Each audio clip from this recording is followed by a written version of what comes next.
आज के वीडियो में हम बात करते हैं जो प्रकृति के मूल बल हैं उसमें से दूसरा वाला इलेक्ट्रोमैग्नेटिक फोर्स।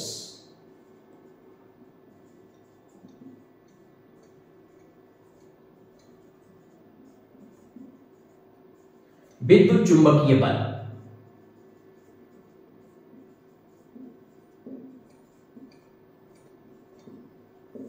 और साथ ही साथ हम इस बल का कंपैरिजन भी करेंगे गुरुत्वाकर्षण बल के साथ में। तो देखिए, जिस तरह से आपने गुरुत्वाकर्षण बल में पढ़ा था कि गुरुत्वाकर्षण बल जो होता है वो दो द्रव्यमानों के बीच में काम करता है। तो force F is proportional m1 m2 and F is proportional 1/r square.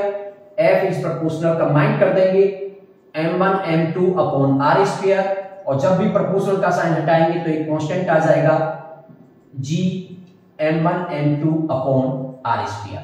तो न्यूटन का जो गुरुत्वाकर्षण नियम है, गुरुत्वाकर्षण बल को उस वाले नियम से दिया जाता है। इसी तरह से हम बात कर रहे हैं इलेक्ट्रोमैग्नेटिक फोर्स की।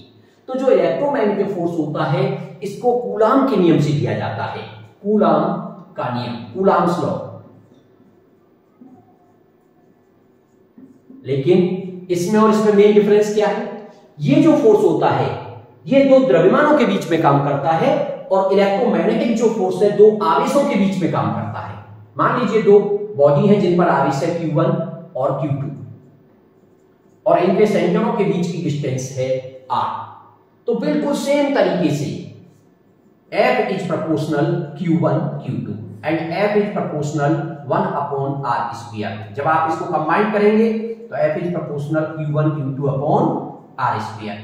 जब भी प्रोपोर्शनल का साइन हटाते हैं तो एक कांस्टेंट आ जाता है Q1 Q2 upon r square. तो जिस तरह से वहां पे आपने ये g की वैल्यू की बात की थी, उसी तरह से यहाँ k की जो वैल्यू होती है MTS सिस्टम में वो होती है 9 × 10⁻⁹ न्यूटन मीटर स्क्वायर पर कूलम्ब स्क्वायर। तो k की वैल्यू ये आ जाती है। जिस तरह से आप न्यूटन के गुरुत्वाकर्षण नियम की हेल्प से, यानी इस फॉर्मूले की हेल्प से दो द्रव्यमानों के बीच में बल को कैलकुलेट कर लेते थे, उसी तरह से यहां पर कूलम्ब के नियम, इस फॉर्मूले की हेल्प से हम दो आवेशों के बीच में बल को कैलकुलेट कर सकते हैं। यहां आपको दो आवेशों की वैल्यू दे दी जाएगी, उनके बीच की डिस्टेंस दे दी जाएगी, k की वैल्यू आप 9 × 10⁻⁹ लगाएंगे और इसको सॉल्व करके ले आएंगे। तो ये एक तरीका हो जाएगा, और डिटेल में इसको आप पढ़ोगे 12th में जाकर के उसके पहले चैप्टर में। अब बात कर ली जाती है साथ ही साथ इसकी प्रॉपर्टीज की। अगर आप इसकी प्रॉपर्टीज की बात करते हैं तो जिस तरह से आपने ग्रेविटेशनल फोर्स की प्रॉपर्टीज की बात की थी, सेम उसी प्रकार से हम इसको लेते हैं। सबसे पहला पॉइंट देखिए, जो ग्रेविटेशनल फोर्स था वो नेचर में अट्रैक्टिव था, लेकिन ये जो फोर्स होता है ये दोनों तरह का हो सकता है, अट्रैक्टिव और रिपल्सिव।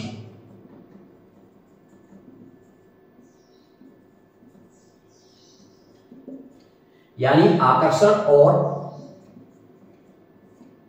प्रतिकर्षण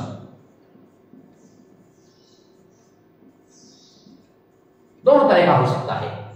अब ये कैसे पता चलेगा कि भाई कब आकर्षण का होगा और कब प्रतिकर्षण का होगा? उसके लिए अगर लाइक चार्ज है प्लस प्लस या माइनस माइनस, यानी जो दोनों चार्ज आप ले रहे हो अगर वो दोनों पॉजिटिव हैं या फिर दोनों नेगेटिव हैं, तो उनके बीच में जो फोर्स काम करेगा वो प्रतिकर्षण का होगा, वो एक दूसरे को रिपेल करेंगे। लेकिन अनलाइक चार्ज है, ये लाइक के लिए हो गया, और अनलाइक यानी एक पॉजिटिव दूसरा नेगेटिव, तो आकर्षण बल काम करेगा।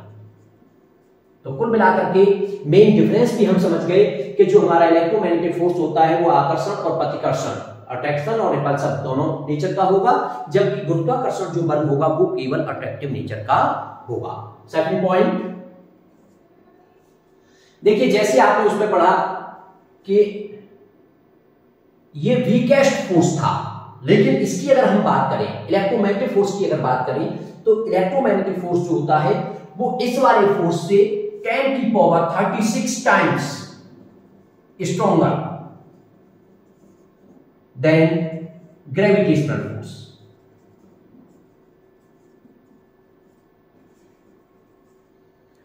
यानी गुरुत्वाकर्षण बल के कंपैरिजन में जो इलेक्ट्रोमैग्नेटिक फोर्स होता है वो 10 की पावर 36 टाइम्स स्ट्रॉन्गर होता है। अभी इनका कंपैरिजन हम लास्ट में चारों फोर्सेस का, आपका गुरुत्वाकर्षण बल, electromagnetic force, strong nuclear force, weak nuclear force, चारों फोर्सेस का कंपैरिजन हम एक साथ भी कर देंगे जब टॉपिक का लास्ट होगा। अब देखिए इसके बाद थर्ड पॉइंट, जैसे कि आपने गुरुत्वाकर्षण बारे में पढ़ा था, ये केंद्रीय बल है, तो तीसरे पॉइंट में ये भी केंद्रीय है, सेंट्रल फोर्स, यानी ये भी सेंट्रल फोर्स है। जिस तरह से गुरुत्वाकर्षण बल सेंट्रल फोर्स था, सेंट्रल फोर्स का मतलब यहां भी क्या होगा, ये चार्ज Q1 और ये चार्ज Q2, अगर मान लीजिए ये प्लस है और ये माइनस है तो इनके बीच में फोर्स ऑफ अट्रैक्शन लगेगा, यानी ये इसको अट्रैक्ट करेगा, ये इसको अट्रैक्ट करेगा, तो ये इधर और इस पे इधर। अगर मान लीजिए एक ये Q1 प्लस का और ये भी प्लस का, तो ये इसको रिपेल करेगा, तो ये और ये इसको रिपेल करेगा, तो ये। लेकिन क्या देख रहे हैं, दोनों ही केस में द डायरेक्शन ऑफ फोर्स, जो लाइन है उनको मिलाने वाली, जो आवेश को मिलाने वाली जो लाइन है उसी लाइन पे आ रही है, इस केस में भी और इस वाली केस में भी। इसका मतलब हम ये कह सकते हैं ये कैसे बल है, केंद्रीय बल है। और केंद्रीय बल के साथ साथ हमने एक पॉइंट और बताया था कि जो भी बल केंद्रीय होता है वो कंजर्वेटिव होता है नेचर में, वो संरक्षी बल होता है, तो उस बात को भी हमें ध्यान रखना है। अगला पॉइंट, म्यूचुअल फोर्स।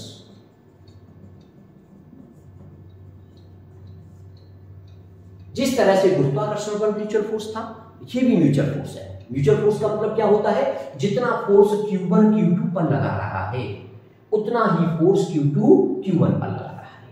इसका मतलब इलेक्ट्रोमैग्नेटिक फोर्स भी म्यूचुअल फोर्स है। Next point, long range force.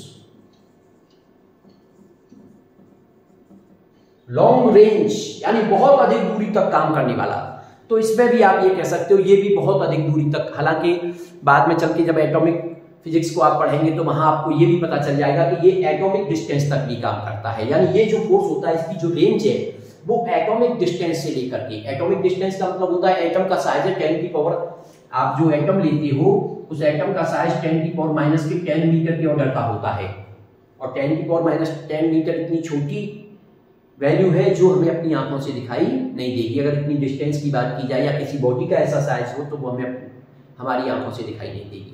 इसका मतलब ये हुआ ये 10 की पावर माइनस के 10 मीटर से, यानी एटॉमिक डिस्टेंस से लेकर के एक लार्ज डिस्टेंस तक काम करते हैं, तो इनको भी आप लॉन्ग रेंज फोर्स कह सकते हैं।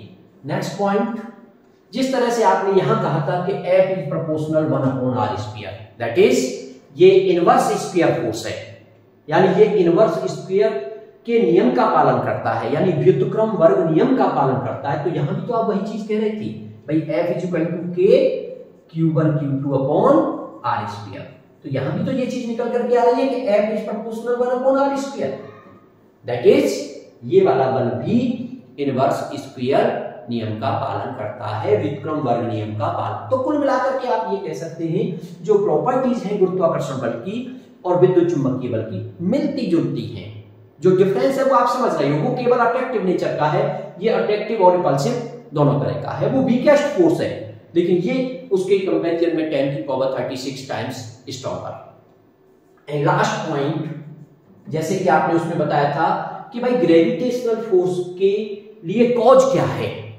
तो आपने बताया ग्रेविटोन नाम का पार्टिकल होता है जिसके एक्सचेंज की वजह से ये प्रोड्यूस, हालांकि अभी तक उसका निर्धारण नहीं हुआ है ग्रेविटोन नाम के पार्टिकल का।